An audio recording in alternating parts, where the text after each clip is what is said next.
নমস্কার বন্ধুরা, আশা করি আপনারা সবাই খুব ভালো আছেন। গল্প সমগ্র চ্যানেলে আপনাদের সবাইকে স্বাগত। আজ আপনারা শুনবেন শ্রী হেমেন্দ্র কুমার রায়ের লেখা জয়ন্ত ও মানিকের কাহিনী সোনার আনারসের শেষ পর্ব। গল্প পাঠে আমি সায়ক। গল্পটা যদি আপনাদের ভালো লাগে তাহলে অনুরোধ করব গল্প সমগ্র চ্যানেলটিকে লাইক, শেয়ার ও সাবস্ক্রাইব করতে। শুরু করছি শ্রী হেমেন্দ্র কুমার রায়ের লেখা সোনার আনারস শেষ পর্ব। গভীর জঙ্গল, অরণ্যের এমন নিবিড়তা কেউ কল্পনা করেনি। এত বুড়ো বুড়ো গাছ খুব কম্বনই চোখে পড়ে। জন্মেছে তারা কোন মানধাতার আমলে, তাও আন্দাজ করবার জন্যে। কোথাও কোথাও তারা পরস্পরকে এমন জড়াজড়ি করে আছে এবং তাদের উপর দিকটায় লতা পাতারা এমনভাবে ঘন জাল বুনে রেখেছে যে দুপুরের রোদও ভেতরে প্রবেশ করবার পথ পায়নি বললেও চলে। সর্বত্রই ঝোপঝাপ, কাটা জঙ্গল এবং মানুষের মাথা ছাড়িয়ে ওঠা আগাছার ভিড়। সেইগুলোকে ঠেলে ঠেলে কোনো রকমে পথ করে নিতে হয়। গায়ে পটপট করে কাঁটা বেঁধে আশেপাশে ফোঁস ফোঁস করে ভয়াবহ শব্দ শোনা যায়। মাঝে মাঝে হোঁচট খেয়ে প্রতীকদের দেহ হয় পপাত ধরণী তলে। কিন্তু তবু নির্বাপিত হল না জয়ন্তের উৎসাহবন্যী। সুন্দরবাবু মুখ ব্যাদান করে বিষম হাঁপাতে হাঁপাতে বললেন, দারোগাবাবু, ডানপিটে জয়ন্তটা আজ আমাদের সমনে সদনে প্রেরণ করতে চায় নাকি? রুদ্ধ ক্রোধে ফুলতে ফুলতে দারোগাবাবু বললেন, জানি না, এমন চূড়ান্ত খ্যাপামি জীবন আর কখনো দেখিনি। কিন্তু কথা হচ্ছে আমরা কোথায় কোন দিকে যাচ্ছি? জয়ন্ত বললে, আমরা যাচ্ছি পূর্ব দক্ষিণ দিকে। তাই নাকি? চোখে তো দেখছি খালি ঝোপঝাপ আর অন্ধকার। এর মধ্যে এসে তুমি কি দিক বিদিক জ্ঞান হারিয়ে ফেলোনি? কেমন করে জানলে? হাত তুলে একটা জিনিস দেখে জয়ন্ত বললে, এই আমাদের পথপ্রদর্শক। কি ওটা হে? ভালো করে দেখতে পাচ্ছি না। কম্পাস। কিন্তু পূর্ব দক্ষিণ দিকে ঝাড়া 3 ঘন্টা ধরে এগিয়ে তুমি কি পরমার্থ লাভ করবে? শুনলে বিশ্বাস করবেন না। বিশ্বাস করব না কিরকম? বিশ্বাস করবেন না। আলবৎ করব, 1000 বার করব। তোমার ল্যাজ ধরতে যখন বাধ্য হয়েছি তখন সোনার বাতর বাটি দেখেও আমার আর অবিশ্বাস করবার উপায় নেই। সোনার পাথর বাটি তো একটা অকিঞ্চিতর দ্রব্য, এ হচ্ছে তার চেয়ে অবিশ্বাস্য। ও বাবা, তাই নাকি? শুনেই যে আক্কেল গ্রুম হয়ে যাচ্ছে। তা যাবেই তো। অত প্যাচ করছো কেন ভায়া? আসল ব্যাপারটা খুলেই বলো না। শুনবেন তাহলে? শুনবো বলেই তো উভয় কান খাড়া করে আছি। স্পষ্ট করে বলো, পথের শেষে গিয়ে তুমি কি দেখতে চাও? একটি প্রকাণ্ড অখণ্ড মণ্ডলাকার দুগ্ধ ফেনফিনিবি অশ্বডিম্ব। সুন্দরবাবু খানিকক্ষণ অতি গম্ভীরভাবে অগ্রসর হলেন। তারপরে আহত কণ্ঠে বললেন, জয়ন্ত, তুমিও? মানে? তুমিও আমার সঙ্গে বাজে ঠাট্টা শুরু করলে মানিকের মতো? ঠাট্টা নয় সুন্দরবাবু, ঠাট্টা নয়। পথের শেষে গিয়ে যে কী দেখব তা নিজেই আমি জানি না। কে জানে আমার সমস্ত জল্পনা কল্পনা শেষটা অশ্বডিম্বের মতোই অলিক বলে প্রতিপন্ন হবে কিনা। দারোগাবাবু ঝাঁঝালো গলায় বললেন, চমৎকার জয়ন্তবাবু, চমৎকার। তাহলে আপনি আমাদের এই নরক যন্ত্রণা বোধ করাতে চান কেবল কাদা ঘেটে ফিরে আসবার জন্য? জয়ন্ত ঠোঁট টিপে একটুখানি হাসলে, কোনো জবাব দেওয়ার দরকার মনে করলে না। দারোগাবাবু দাঁড়িয়ে পড়ে চিৎকার করে ডাকলেন, সুন্দরবাবু। বড্ড রেগেছেন দেখছি। তাই? কিন্তু? এখন আর কিন্তু টিন্তু নেই। তবে আপনি আর আমি দুজনই পুলিশের লোক। বলা বাহুল্য, আমরা হচ্ছে কাজের মানুষ। অত্যন্ত। আমরা কি পাগলের মতো, গাধার মতো, অন্ধের মতো অশ্বডিম্বের পেছনে ছুটতে পারি? কিছুতেই না। মানিক এবারে মুখ খুললে, বললে, এ কথা আপনি কী করে জানলেন দারোগাবাবু? কী কথা? গাধারা আর পাগলরা আর অন্ধেরা অশ্বডিম্বের পশ্চাতে ধাবমান হয়? মানিকবাবু, আপনার প্রশ্নের জবাব দিতে আমি বাধ্য নই। সুন্দরবাবু, এখন আমাদের কি করা উচিত জানেন? মোটেই জানি না। আমাদের এখন উচিত এখান থেকে ধুলো পায়ে বিদায় নেওয়া। অর্থাৎ আবার কোদালপুরে ফিরে যাওয়া? একদম ঠিক। দারোগাবাবুর দিক থেকে চোখ ফিরিয়ে সুন্দরবাবু করলেন একবার জয়ন্তের এবং আর একবার মানিকের মুখের ওপরে দৃষ্টিপাত। তারপরে মাথা নেড়ে করুণ সুরে বললেন, অসম্ভব। কি অসম্ভব? এখন কোদালপুরে ফিরে যাওয়া। কেন?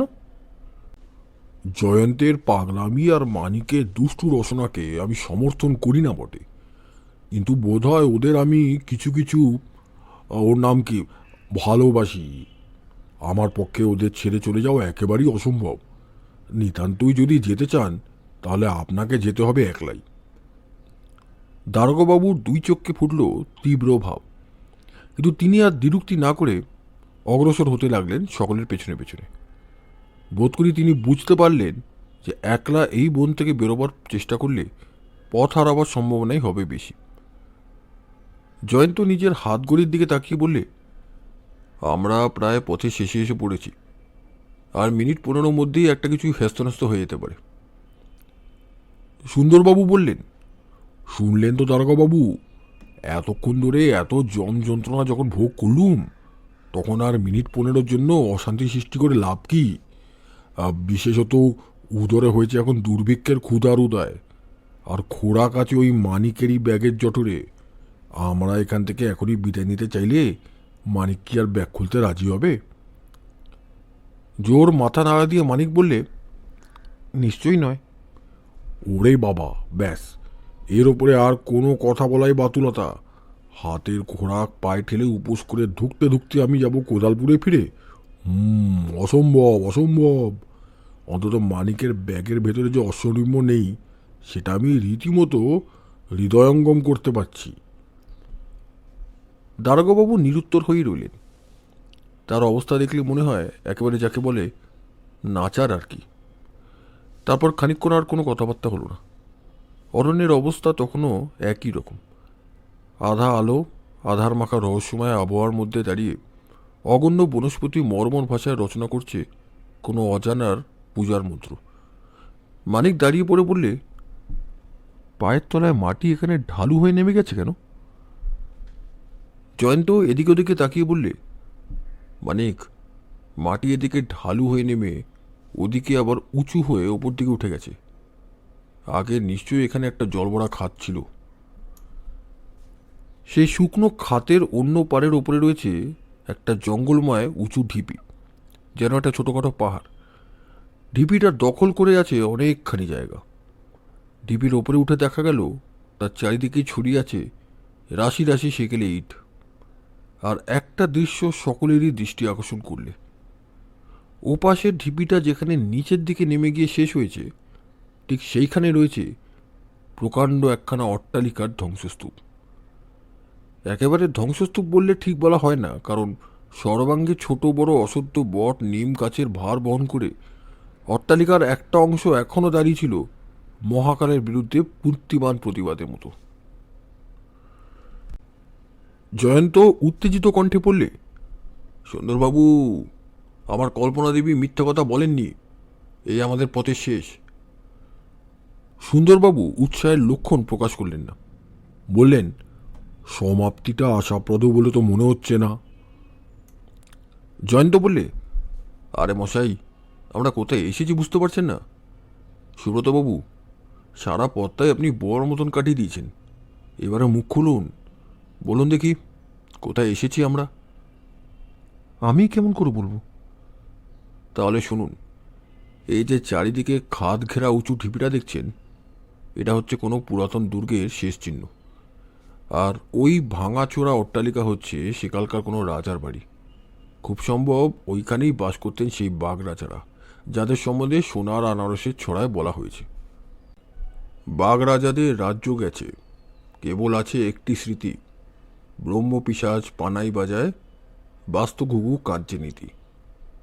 বুঝলেন? সুব্রত বললে, আপনি কেমন করে এই সিদ্ধান্তে এসে উপস্থিত হয়েছেন এখনও তা বুঝতে পারছি না। যথা সময় তা বলবো। এতক্ষণ পর্যন্ত ছড়া আমাদের ঠিক পথেই নিয়ে এসেছে। এবারে দেখতে হবে ছড়ার শেষ দুই পংক্তির অর্থ আবিষ্কার করা যায় কিনা। সুব্রতবাবু, অন্তঃপর হতমম্য ভাগটা ত্যাগ করে আপনি কিঞ্চিৎ জাগ্রত হবার চেষ্টা করুন। কেন বলুন দেখি? হয়তো আপনার অদৃষ্ট সুপ্রসন্ন। সুন্দরবাবু বললেন, হেয়ালি ছেড়ে সাদা বাসায় কথা কও জয়ন্ত। তুমি কি করতে চাও? ওই ভাঙা অট্টালিকার ভেতরে ঢুকতে চাই। কারণ? কারণ ছড়ার রচয়িতার হুকুম। দারোগাবাবু একটা শ্রান্ত বিরক্তিজনক মুখভঙ্গি করলেন নির্বাকভাবে। অট্টালিকার এই অংশটাকে বাইরে থেকে যতটা ভাঙাচোরা বলে মনে হচ্ছিল, ভেতরে এসে দেখা গেল তার দুর্দশা হয়নি ততটা। মস্ত একটা উঠান, তার সর্বত্র আগাছার রাজত্ব। উঠানের চারিদিকেই চক মিলানো ঘর। কোনো কোনো ঘরের ছাদ বা দেওয়াল ভেঙে পড়েছে এবং কোনো কোনো ঘরের দরজা বা জানলা নেই বটে, কিন্তু কয়েকটা ঘর এখনও অটুট অবস্থাতেই বিদ্যমান আছে। এ ঘর সে ঘরের মধ্যে বেড়াতে বেড়াতে জয়ন্ত বললে, মনে হচ্ছে অংশে ছিল রাজবাড়ির অন্দরমহল। মানিক, এখানকার ভিত আর জানলা দরজার স্থূলতা দেখো। এ অংশটাকে বোধ হয় সুদৃঢ় আর সুরক্ষিত করবার জন্য বিশেষ চেষ্টা করা হয়েছিল। মানিক বললে, হয়তো সেজন্যই রাজবাড়ির এদিকটা এখনো ভেঙে পড়েনি। হ্যাঁ, খুব সম্ভব তাই। তখনও ভালো করে সন্ধ্যা নামেনি বটে, কিন্তু বাড়ির উঠানে হয়েছে আবছায়ার সঞ্চার, এবং নিচেকার ঘরগুলোর ভেতরে ঢুকলে চোখ হয়ে যায় প্রায় অন্ধ। জয়ন্ত বললে, আমাদের সঙ্গে একটা পেট্রোলের লণ্ঠন আছে। মানিক, সেটা জেলে ফেলো তো। ওদিকের ঘরগুলো এখনো পরীক্ষা করা হয়নি। সুন্দরবাবু নীরস কণ্ঠে বললেন, সন্ধে না হতেই বাড়িখানাকে হানাবাড়ি বলে সন্দেহ হচ্ছে। এখানে এত পরীক্ষা টরীক্ষার দরকার কি আছে বাপু? এখানে দেখবার কি আছে? বলেছি তো, আমি এখানে এসেছি অশ্বডিম্বের সন্ধানে। যতক্ষণ না তা পাই, খুঁজতে হবে বই কি। জয়ন্ত বললে গম্ভীর স্বরে। মানিক আলো জ্বালতে জ্বালতে ততোধিক গম্ভীর স্বরে বললে, অশ্বডিম্বের অমলেট অতিশয় সুস্বাদু। সুন্দরবাবু যদি ভক্ষণ করতে রাজি হন, আমি সহস্তে প্রস্তুত করতে পারি। হ্যাঁ কিংবা না কিছুই বললেন না সুন্দরবাবু, কেবল মানিকের দিকে নিক্ষেপ করলেন একটি জ্বলন্ত ক্রোধ কটাক্ষ। বোধ করি এইরকম কোনো কটাক্ষেরই দ্বারা দেবাদিদেব মহাদেব একদা ভস্য করে ফেলেছিলেন মদন ঠাকুরকে। ভাগ্যে সুন্দরবাবু মহাদেব নন, হে যাত্রায় তাই বেঁচে গেল মানিক। পেট্রোলে প্রদীপ্ত লণ্ঠনটি তুলে নিয়ে জয়ন্ত একটা ঘরে ঢুকেই থমকে দাঁড়িয়ে পড়ল। তারপর বললে, মানিক। কি? ঘরের মাঝখানে কি রয়েছে দেখছ? একটা বড় কূপ। কিন্তু ঘরের ভেতরে কূপ? তোমার মতে এদিকটা হচ্ছে রাজবাড়ির অন্দরমহল? হ্যাঁ। হয়তো এই ঘরটা ছিল রাজবাড়ির মেয়েদের স্নানাগার। সেকালে তো কলের জল ছিল না, তাই অন্তঃপুরের জন্য এই কূপ খনন করা হয়েছিল। জয়ন্ত অন্য মনস্কের মতো বললে, মানিক, তোমার অনুমান অসঙ্গত নয়। কিন্তু আরও কিছু বলতে গিয়ে থেমে নিশ্চল হয়ে দাঁড়িয়ে রইল কিছুক্ষণ। তারপর সে অগ্রসর হয়ে একটা তীব্র শক্তিসম্পন্ন মস্ত টর্চের আলোকশিখা নিক্ষেপ করলে কূপের মধ্যে। রীতিমতো গভীর কূপ, জল চকচক করে উঠল তার অনেক নিচে। জয়ন্ত দাঁড়িয়ে দাঁড়িয়ে কি ভাবলে, তারপর হঠাৎ ফিরে এসে বললে, মানিক, বার করো এক গাছা লম্বা আর মোটা দড়ি। সুন্দরবাবু বললেন, দড়ি দিয়ে কি হবে শুনি? দড়ি অবলম্বন করে আমি এই কূপের ভেতরে গিয়ে নামব। সুন্দরবাবু শিউরে উঠে বললেন, বাপরে, কেন? হয়তো ওখানেই পাবো অশ্বডিম্বের সন্ধান। সুন্দরবাবু দুই চক্ষু রসগোল্লার মতন করে তুলে বললেন, জয়ন্ত, ভাই জয়ন্ত, মিনতি করি, ক্ষান্ত হও। ছড়ার কথা তুমি সত্যি বলে মানো না, অথচ ভুলে যাচ্ছ কেন? ছড়ায় লেখা আছে এখানে ব্রহ্মপিশাচ পানাই বাজায়। মানিক বললে, পানাই মানে কি জানেন? সুন্দরবাবু ঘাড় নেড়ে বললেন, না, আর জেনেও দরকার নেই। কারণ ব্রহ্মপিশাচ যখন পানাই বাজায় তখন নিশ্চয়ই সেটা হচ্ছে কোনো রকম ভয়ঙ্কর সৃষ্টি ছাড়া বাদ্যযন্ত্র, মানুষের পক্ষে যা স্পর্শ করা অসম্ভব। মোটেই নয়, পানাই বলতে বোঝায় খড়ম। ব্রহ্মদৈত্যরা পায়ে খড়ম পড়ে, জানেন তো? এই হচ্ছে সেই খড়ম। হুম, ব্রহ্মদৈত্যের পায়ে খড়ম। আমরা যেমন হাততালি দিই, তারা বুঝি তেমনি পা তালি না দিয়ে পায়ের খড়ম তুলে খটাখট আওয়াজ সৃষ্টি করে? হতে পারে। ব্রহ্মদৈত্যদের পক্ষে অসম্ভব কি বাবা? ভাই জয়ন্ত, দোহাই তোমার, ও পাতকুয়োর ভেতরে ঢুকবার চেষ্টা তুমি করো না। জয়ন্ত হাসতে হাসতে বললে, সুন্দরবাবু, ও কথা যাক, কিন্তু এবারে আপনিও আমাকে কিঞ্চিৎ সাহায্য করুন দেখি। সুন্দরবাবু বিস্মিত কণ্ঠে বললেন, এরকম ব্যাপারে আমি তোমাকে কি সাহায্য করতে পারি? দড়ি বয়ে আমি যখন কূপের ভেতরে নামবো, তখন আর এক গাছা দড়িতে পেট্রোলের লণ্ঠনটা বেঁধে ঠিক আমার সঙ্গে সঙ্গেই নিচে নামিয়ে দিতে হবে। কেমন, এই কাজটা পারবেন তো? কেন পারবো না? জয়ন্ত দড়ি ধরে কূপের গহ্বরে প্রবেশ করলে। পেট্রোলের ঝুলন্ত লণ্ঠনটাও চারিদিক আলোকে সমুজ্জ্বল করে নিচের দিকে নামতে লাগলো তার সঙ্গে সঙ্গে। সেই বহু যুগের পুরাতন ও অব্যবহৃত কূপের জঠরে আচম্বিত এই অভাবিত আলোকে বিস্মিত হয়ে নানা ছিদ্র ফাটলের ভেতর থেকে বেরিয়ে আসতে লাগলো দলে দলে হিলবিলে বৃশ্চিক ও ঊর্ধ্বপুচ্ছ কাঁকড়া বিছে প্রভৃতি জীব। এক জায়গায় মুহূর্তের জন্য মুখটা বাড়িয়ে দুটো অগ্নিময় ক্রুদ্ধ চোখে তীব্র ঘৃণা বৃষ্টি করে আবার অদৃশ্য হয়ে গেল একটা অন্ধকারের চেয়েও কালো সাপ। কোনো গর্তের মধ্যে হঠাৎ জেগে উঠল একটা অদ্ভুত রোমাঞ্চকর চিৎকার। সুন্দরবাবু চমকে বলে উঠলেন, ওরে বাবা, পাতালের ভেতরে ওটা আবার চেঁচায় কি? সুব্রত বললে, তক্ষক। কূপের ভেতর থেকে চেঁচিয়ে জয়ন্ত বললে, সুন্দরবাবু, এবারে লণ্ঠনটা আস্তে আস্তে ওপরে তুলে নিন।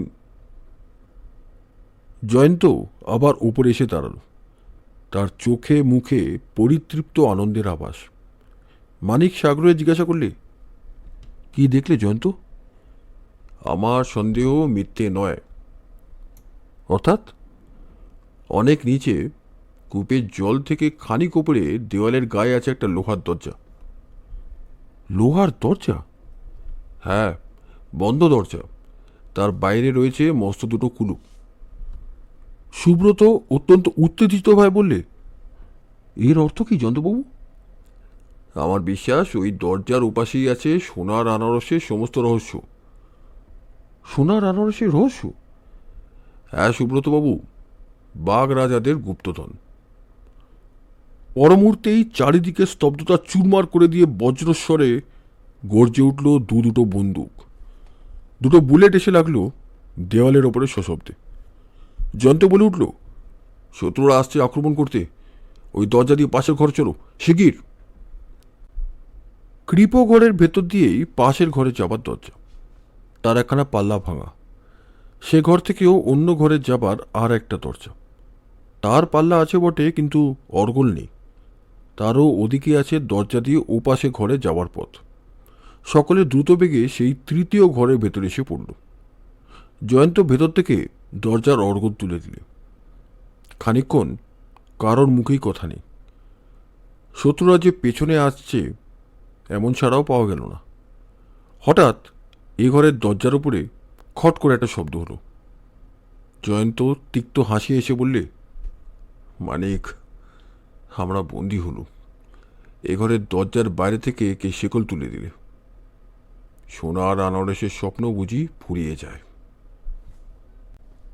দারোগাবাবু বললেন, বেশ তো জয়ন্তবাবু, অকারণে এখানে টেনে এনে আপনি খুব বিপদে ফেললেন তো আমাদের।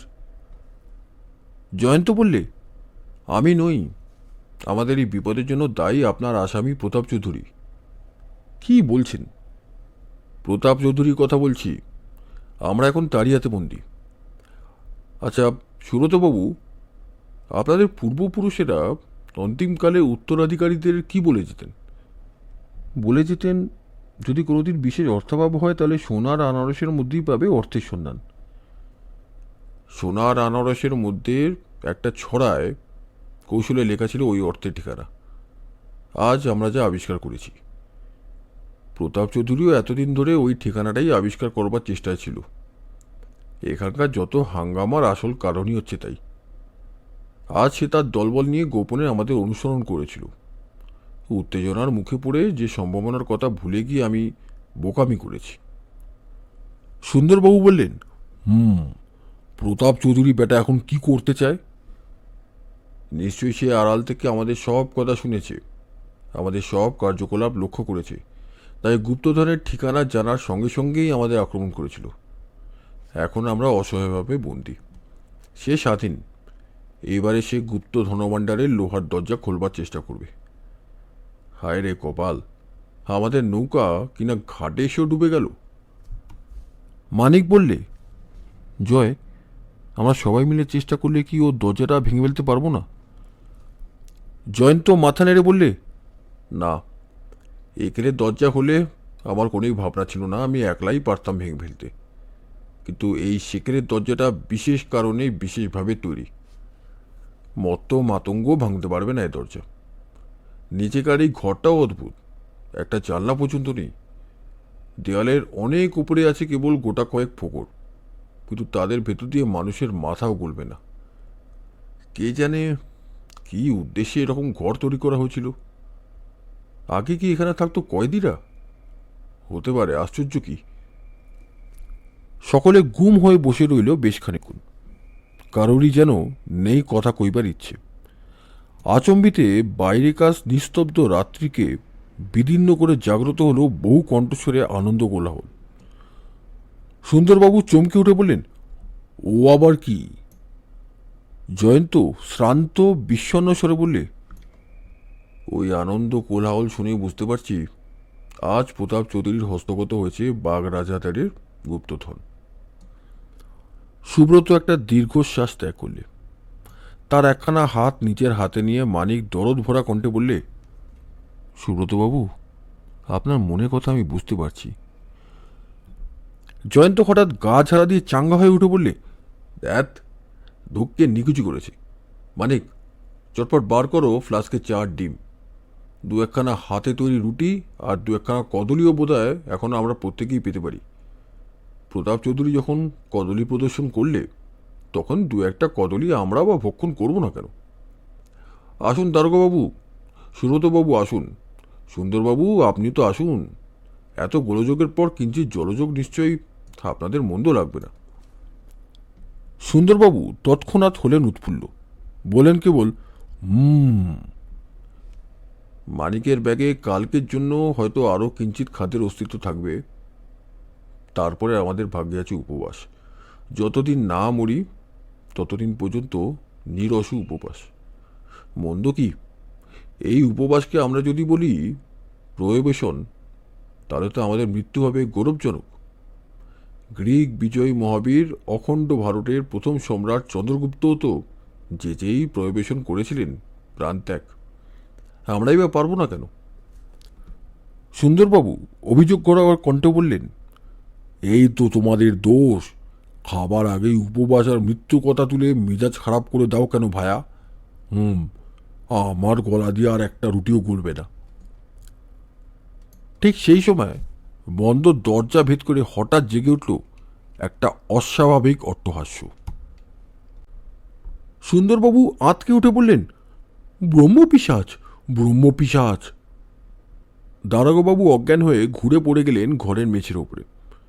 সুব্রতর মুখ দেখে মনে হয় সেও যেন অজ্ঞান হবার চেষ্টা করছে। মানিক রিভলভার বার করে দাঁড়িয়ে বিভ্রান্তের মতো বললে, ভূতি আসুক আর মানুষই আসুক, আমি গুলির পর গুলি ছুঁড়ে তাকে ছিদ্রময় না করে ছাড়ব না। জয়ন্ত নিশ্চল এবং নিস্তব্ধ, এবং যুক্তিহীন অট্টহাস্যের অর্থই খুঁজে পেলে না সে। তারপরে হঠাৎ অট্টহাসি থামিয়ে কে বলে উঠল, হায় রে হায়, হায় রে পোড়া কপাল আমার। বাগরাজাদের রাজ্য গেছে, কিন্তু ছিল তাদের গুপ্তধন, তাও নিয়ে গেল দুশ্মনরা। আমার সুখের স্বপন ভেঙে গেল। এ দুঃখ রাখবো কোথায় গো, রাখবো কোথায়? জয়ন্তের ছুটে গেল সমস্ত জড়তা। বন্ধ দরজার ওপরে ঝাঁপিয়ে পড়ে করাঘাতের পর করাঘাত করতে করতে সে বললে, ভূষো পাগলা, ভূষো পাগলা। দরজার ওপার থেকে শোনা গেল, আমাকে চিনেছ? চিনবেই তো, চিনবেই তো, তোমরা যে আমার বন্ধু। আমি যে এখানে এসেছি তোমাদের মুক্তি দিতেই। দাও দাও, আমাদের মুক্তি দাও, তুমি হচ্ছ ঈশ্বর প্রেরিত দূত। শিকল খোলা শব্দ, তারপরেই দরজা ঠেলে ঘরের ভেতরে প্রবেশ করলে ভূষো পাগলা। জয়ন্ত সাদরে ভূষোকে আলিঙ্গন করে বললে, তুমি কি করে এখানে এলে? কি করে এলুম, কি করে এলুম সে অনেক কথা, এখন খালি একটুখানি শুনে রাখো। তোমরাও যে এদিকে এসেছো আমি তা জানতুম না। বেড়াতে বেড়াতে দেখলুম প্রতাপ চৌধুরীর দলে বেশ ভারী হয়ে বনের দিকে যাচ্ছে। মনে কৌতূহল জাগলো, লুকিয়ে লুকিয়ে তাদের পিছু নিলাম। সোজা হাজির হলুম এখানে। সন্ধ্যার অন্ধকারে উঠানের লম্বা আগাছার ভেতরে হুমড়ি খেয়ে বসে এখানকার সব অভিনয় দেখলুম। তোমরা বন্দী হওয়ার পরও কত কাণ্ডই যে হলো। শেষটা দেখলুম প্রতাপ চৌধুরীর দল 8টা বড় ঘোড়া আর একটা মাঝারি আকারের সিন্দুক কাঁধে করে এখান থেকে সরে পড়ল। হায় রে হায়, কেমন করে এমন ব্যাপার সম্ভব হলো, এখন আমার মাথায় ঢুকছে না গো। আয়নাতে মুখ দেখে বৃদ্ধ বট এখনো গান গাইছে, কিন্তু একটাও জলক টিকটিকি দেখা দিলে না বলেই তো আমার সব হিসেব একেবারে গুলিয়ে গেল। সোনার সবল ভেঙে গেছে, আমি এখন কি নিয়ে বাঁচব? জয়ন্ত তাকে প্রবোধ দিয়ে বললে, কোনো ভয় নেই ভাই, মুক্তি যখন পেয়েছি তোমার স্বপ্নকে সফল না করে আমরা ছাড়ব না। কিন্তু কি বললে?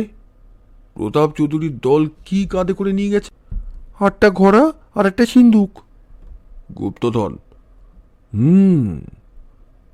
এখানে বসে হায় হায় করে কোনো লাভ হবে না সুন্দরবাবু। জাগ্রত হন, উঠে দাঁড়ান, ছুটে চলুন। ও বাবা, কোথায়? প্রতাপ চৌধুরীদের পেছনে। বলো কি হে, এমন রাতে, এমন অন্ধকারে, এই সর্বনেশে বনে?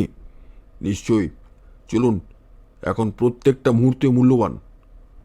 তারা তো অনেকক্ষণ আগে রওনা হয়ে গেছে, আমরা তাদের পিছু ধরতে পারবো কেন?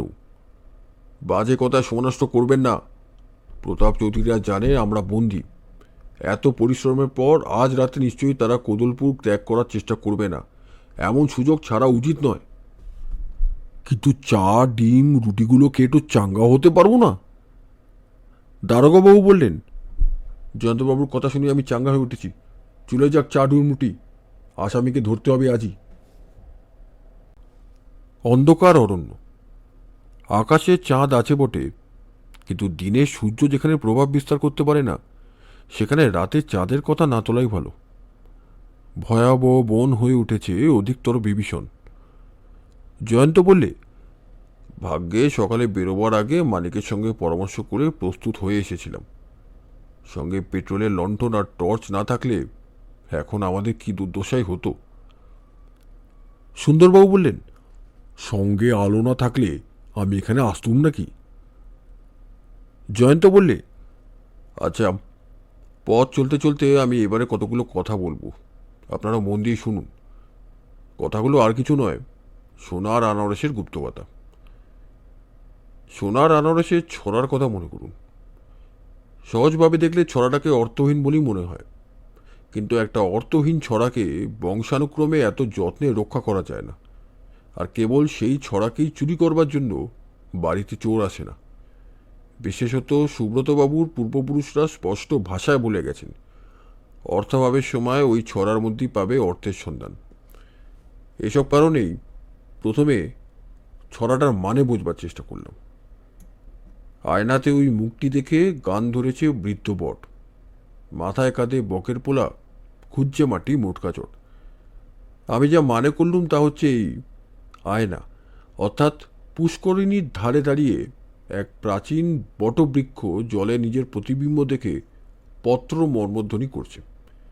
তার মাথায় আছে বকের বাসা, আর তার ডাল থেকে মোটাসোটা জটগুলো নেমে এসেছে মাটি পর্যন্ত।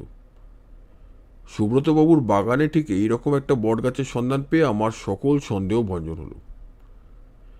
ছড়াটার মানে কেবল আমি বুঝিনি, ভূষো পাগলা আর প্রতাপ চৌধুরীও বুঝেছিল, কিন্তু বিশেষ এক জায়গায় তারা অর্থের খেই হারিয়ে ফেলে অন্ধকারে হাতের বেড়াতে বাধ্য হয়েছিল। প্রথমে আমিও সেই পর্যন্ত এগিয়ে সমস্তটাই গুলিয়ে ফেলেছিলাম। তারপর মাথা খাটিয়ে হঠাৎ পাই আলোকের সন্ধান। সে জায়গাটা হচ্ছে এটা। পশ্চিমাতে পঞ্চপোয়া, সূচি মামা ঝিকিমিকি, নায়ের পরে যায় কত না, খেলছে জলক টিকটিকি। মানে হচ্ছে বটগাছের পশ্চিম দিকে সোজা 5 পোয়া পথ অগ্রসর হতে হবে। সেখানে চারিদিকে ঝিকমিক করছে সূর্যালোক। নদীর ওপরে ভেসে যাচ্ছে নৌকার, না বলে নৌকাকেই। আর জলে খেলা করছে কারা? না, জলক টিকটিকিরা। স্পষ্ট বোঝা যাচ্ছে এখানে জলবাসী টিকটিকি হচ্ছে কুমির, কারণ তাকে দেখে অনেকটা গৃহবাসী টিকটিকির বৃহৎ সংস্করণেরই কথা মনে হয়। অর্থ হলো, কিন্তু সঙ্গে সঙ্গে গোল বাঁধল, কারণ বটগাছ পেছনে রেখে পশ্চিম দিকে সোজা 5 পোয়া পথ এগিয়ে কোনো নদী দেখা যায় না। এই জন্যই এই পর্যন্ত এসে ভূষো পাগলা রোজ হতবম্ব হয়ে ঘুরে মরত। আমাকেও প্রথমটা বোকা মনে যেতে হয়েছিল, কিন্তু আমি এত সহজে হার মানতে রাজি হইনি। মাথা খাটিয়ে সুব্রতবাবুকে প্রশ্ন করে জানতে পারলাম সত্যি এই অঞ্চলে আগে একটি নদী ছিল, কিন্তু এখন তা শুকিয়ে গেছে। কেবল কোদালপুর গ্রামের উত্তর পশ্চিম দিকে 3 মাইলের বেশি কিছু দূরে গেলে আজও তার মরা খাদ দেখা যায়। তারপর যথাস্থানে গিয়ে কি করে আন্দাজ করলুম যে নদীটির গতি ছিল সেখান থেকে দক্ষিণ মুখে। হ্যাঁ, আপনারা সকলেই তা জানেন। তখন নিশ্চিন্ত হয়ে আবার সেইখানে ফিরে এলাম। বটগাছ থেকে পশ্চিম মুখে সোজা 5 পোয়া পথ পেরোলে সেখানে এসে উপস্থিত হওয়া যায়। অগ্নিকোণে নেইকো আগুন, কাঙাল যদি মানিক মাগে, গহন বনে কাটিয়ে দেবে রাতনি দিবার অষ্টভাগে। অর্থ, পশ্চিমে 5 পোয়া পথ পার হয়ে নদীর ধারে গিয়ে দেখবে অগ্নিকোণে, অর্থাৎ পূর্ব দক্ষিণ দিকে এক অরণ্য। কাঙাল যদি ঐশ্বর্য চায় তাহলে ওই গভীর বনের ভেতর দিয়ে অগ্নিকোণের দিকে লক্ষ্য রেখে 1 প্রহর বা 3 ঘন্টা অগ্রসর হতে হবে। বাঘ রাজাদের রাজ্য গেছে, কেবল আছে একটি স্মৃতি। ব্রহ্ম পিশাচ পানাই বাজায়, বাস্তু ঘুঘু কাঞ্চে নীতি। ছড়ার এইখানটায় কিঞ্চিত কবিত্ব প্রকাশ করে ইঙ্গিতে বোঝাবার চেষ্টা হয়েছে 1 প্রহর ধরে এগোবার পর পাওয়া যাবে বাগরাজাদের প্রাসাদের ধ্বংসাবেশ। সেইখানেতে জলচারী আলো আঁধির যাওয়া আসা, সর্পদর্পের দর্প ভেঙে বিষ্ণুপ্রিয়া বাঁধেন বাসা। অর্থ, বাগরাজাদের প্রাসাদের ধ্বংসাবেশের মধ্যে এমন একটি ঠাঁই আছে যেখানে জলের ওপর দিয়ে আসা যাওয়া করে আলো আর আধার। সর্পকে? বাসুকীর রাজ্যে যার পাতালে। বিষ্ণুপ্রিয়াকে? ঐশ্বর্যের দেবী লক্ষ্মী। অর্থাৎ বাসুকী রাজ্যে জলময় পাতালে লক্ষ্মী বাস করছেন ঐশ্বর্য নিয়ে। এতক্ষণে আপনারা বুঝেছেন বোধহয় ঘরের ভেতরে কূপ দেখে আমার সন্দেহ জাগ্রত হয়েছিল কেন। প্রথমত, ঘরের ভেতরে কূপ বেশ একটু অসাধারণ নয় কি? দ্বিতীয়ত, কূপের তলদেশটাই সর্পরাজ বাসুকীর জলময় পাতালের এক অংশ বলে ধরে নেওয়া হয়। তৃতীয়ত, মাঝে মাঝে এও শুনেছি যে কোনো কোনো সেকেলে কূপ আর পুষ্করিণীর ভেতর থেকে পাওয়া গেছে গুপ্তধন। গুপ্তধনের গুপ্ত কথা শুনলেন, এবার অন্য 2-4টে কথা শুনুন। আমার কি বিশ্বাস জানেন? প্রতাপ চৌধুরীর বাড়িতে এখনও পুলিশ পাহারা আছে, সুতরাং সে বাড়ির ভেতরে ঢুকবার চেষ্টা করবে না। অন্তত আজকের রাতের জন্য তাকে আশ্রয় নিতে হবে সেই সুড়ঙ্গ পথের মধ্যে। তারপর কাল সে হয়তো লোকজন আর গুপ্তধন নিয়ে কোদালপুর থেকে হবে অদৃশ্য। অতএব ভোরের আলো ফুটবার আগে আমাদের অবতীর্ণ হতে হবে সুড়ঙ্গ পথের মধ্যে। শত্রুরা দলে হালকা নয়, কাজে আমাদেরও দলে ভারী হতে হবে। সঙ্গে যখন দারোগাবাবু আছেন তখন সেজন্য ভাবনা নেই। সুড়ঙ্গে হানা দেবার আগে থানা থেকে একদল চৌকিদার সংগ্রহ করলেই চলবে। কিন্তু খুব সম্ভব আমরা সহজেই আসামিদের গ্রেপ্তার করতে পারব। প্রতাপের এখন শত্রু ভয় নেই। সে আর তার দলের লোকরা পথশ্রমে নিশ্চয়ই শ্রান্ত হয়ে পড়েছে। হয়তো আমরা গিয়ে দেখব তারা সকলেই করছে নির্দা দেবী আরাধনা। এই প্রতাপ চৌধুরীকে চোখে দেখবার জন্য আমার আগ্রহ হচ্ছে। সেই আমার প্রথম প্রতিদ্বন্দ্বী। নাটকের সর্বত্রই সে অভিনয় করছে, বারবার আমাদের নাস্তানুবোধ করে মারছে, অথচ একবারও চোখের সামনে আত্মপ্রকাশ করলে না। অপরাধীদের জগতে তাকে একজন প্রতিভাবান ব্যক্তি বলে স্বীকার করতে হয়। তার প্রতি আমার শ্রদ্ধা হচ্ছে। গল্প একরকম ফুরিয়ে গিয়েছে, আর বেশি কিছু বলবার নেই। জয়ন্তের অনুমানই সত্য হলো। শেষ দৃশ্যে বইল না রক্তগঙ্গার ঢেউ, নেই চমকানি, নেই কোনো রোমাঞ্চ। সুরঙ্গে চুপি চুপি নেমে জয়ন্তরা দেখলে প্রতাপ চৌধুরী সদল বলে নির্দৃত। প্রত্যেকেই দেখছিল বোধ করি সফল আসার সুখস্বপ্ন। কারোর ঘুম ভাঙবার আগে চৌকিদাররা তাদের উপরে ঝাঁপিয়ে পড়ল বাঘের মতো। ঘুমের জড়তা ছড়বার আগেই প্রত্যেকের হাতে পড়ল দড়ি বা হাতকড়া। যেটুকু ধস্তাধস্তি হলো তা মোটেই উল্লেখযোগ্য নয়। রিভলভারটা আবার খাপে পুড়ে রেখে জয়ন্ত জিজ্ঞাসা করলে, সুব্রতবাবু, কোন মহাত্মার নাম প্রতাপ চৌধুরী? সুব্রত অঙ্গুলি নির্দেশে দেখিয়ে দিলে। সুরঙ্গের মধ্যে যে 3 দিক ঘেরা ও একদিক খোলা কুঠুরির মতো জায়গা ছিল, সেইখানে একটা খুব সেকেলে পেটিকার ওপরে একটি লোক ঘাড় হেট করে বসেছিল। হৃষ্টপুষ্ট ভদ্র চেহারা, ধবধবে ফর্সা রং, অতি শৌখিন জামা কাপড়। দেহে কোথাও এতটুকু শয়তানির ছাপ নেই। সে যে কোনো সম্ভ্রান্ত সমাজে গিয়ে অনায়াসে মেলামেশা করতে পারে।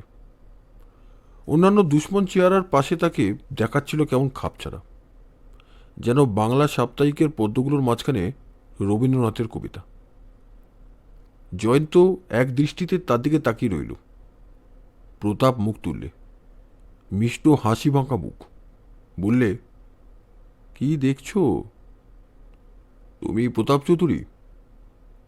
আর অস্বীকার করার উপায় নেই।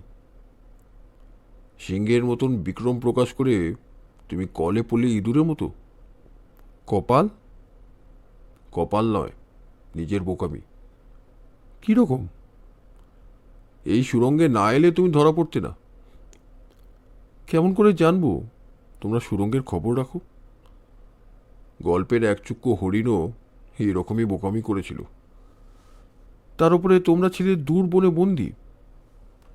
এক ঈশ্বর প্রেরিত দূত এসে আমাদের মুক্তি দিয়েছে। কে? ভূষো পাগলা। প্রতাপ মুখ ফিরিয়ে ভূষোর দিকে তাকালে।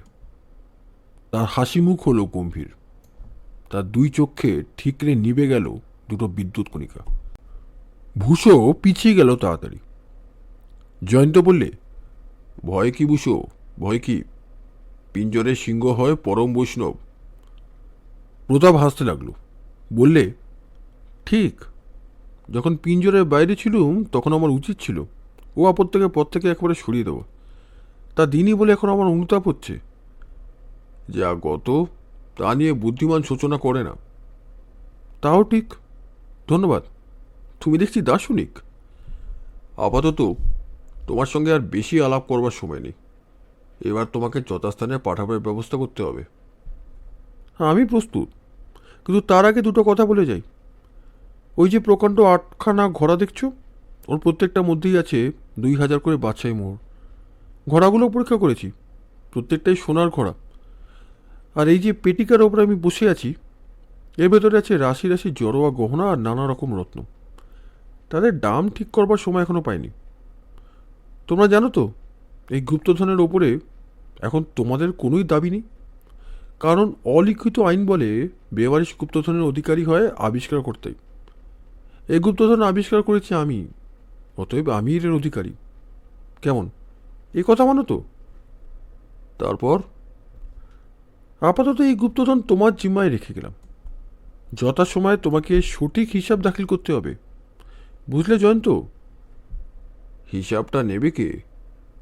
আমি? তুমি না তোমার প্রেতাত্মা? মানে? তুমি নরহত্যা করেছ। তোমার তো শেষ অবলম্বন ফাঁসিকার সম্বল। আমি যে নরহত্যা করেছি আদালতে সেটা প্রমাণ করতে পারবে তো? ফাঁসি কাঠকে ফাঁকি দিলেও তোমাকে যাবজ্জীবন দ্বীপান্তরে বা কারাগারে বাস করতেই হবে। মূর্খ, কোনো কারাগার বা ফাঁসি কাঠ আমার জন্য তৈরি হয়নি এখনো। বেশ, দেখা যাবে। হ্যাঁ, সে কথাই ভালো, দেখা যাবে। জয়ন্ত ফিরে বললে, দারোগাবাবু, কয়েদিদের যথাস্থানে প্রেরণ করুন। প্রতাপ চৌধুরী সদল বলে যাত্রা করলে চৌকিদার প্রভৃতির সঙ্গে থানার পথে। সুন্দরবাবু সাগরে বললেন, এইবারে দেখা যাক ঘোড়াগুলো আর ওই পেটিকার মধ্যে কি আছে। জয়ন্ত বললে, গুপ্তধন সুব্রতবাবুর হাতে তুলে দিয়ে আমার কর্তব্য শেষ করলাম। আমার আর মানিকের আর কিছুই দেখবার দরকার নেই। সে কি হে? জয়ন্ত সে প্রশ্নের উত্তর না দিয়ে ফিরে বললে, সুব্রতবাবু, এই রইল আপনার গুপ্তধন, কিন্তু বিদায় নেওয়ার আগে আপনার কাছে আমার একটা অনুরোধ আছে। আগে অনুরোধ নয়, হুকুম। বেশ, তাই শুনুন। ভূষো পাগলা গুপ্তধনের বিপুল স্বপ্ন দেখে নিজের জীবনকে প্রায় ব্যর্থ করে দিয়েছিল। আজ সে না থাকলে আপনি প্রাণে বাঁচতেন না, আর গুপ্তধন থেকেও হতেন বঞ্চিত। অতএব এই বিপুল ঐশ্বর্যের 16 ভাগের মাত্র 1 ভাগ তাকে দান করতে কি আপনার আপত্তি আছে? নিশ্চয় নয়, নিশ্চয় নয়। আজ থেকে ভূষো হবে আমার পরমাত্মীর মতো। উত্তম। তারপর 16 ভাগের আর 1 ভাগ থেকে যদি আপনি সুন্দরবাবু আর দারোগাবাবুকে আধা আধি বকরা দেন, তাহলে আমি অত্যন্ত বাধিত হব। অবশ্যই দেব। আপনাদেরও তো এই গুপ্তধনের উপরে দাবি আছে। জয়ন্ত হো হো করে হেসে উঠল। গুপ্ত বা ব্যক্ত কোনো ধনের লোভেই আমরা কোনো কাজ করি না। গোয়েন্দাগিরি হচ্ছে শখ। ভগবান আমাকে আর মানিককে যা দিয়েছেন তা আমাদের পক্ষে যথেষ্টরও বেশি, তাতেই আমরা খুশি। এসবে মানিক, সুরঙ্গের ভেতরে আর কীটের মতো বাস করি কেন? বাইরে এতক্ষণে পাখিরা গাইছে প্রভাতী গান, নতুন সূর্য সোনায় মুড়ে দিচ্ছেন পৃথিবীকে। চলো, অন্ধকার থেকে বেরিয়ে আমরাও যোগ দিই শুভ্র আলোকের পবিত্র অভিনন্দনে। বন্ধুরা, এতক্ষণ আপনারা শুনছিলেন শ্রী হেমেন্দ্র কুমার রায়ের লেখা জয়ন্ত ও মানিকের কাহিনী সোনার আনারস। গল্পটা আপনাদের কেমন লাগলো অনুরোধ করব দয়া করে কমেন্টসে লিখে জানাবেন। ভালো থাকবেন, পাশে থাকবেন। ধন্যবাদ।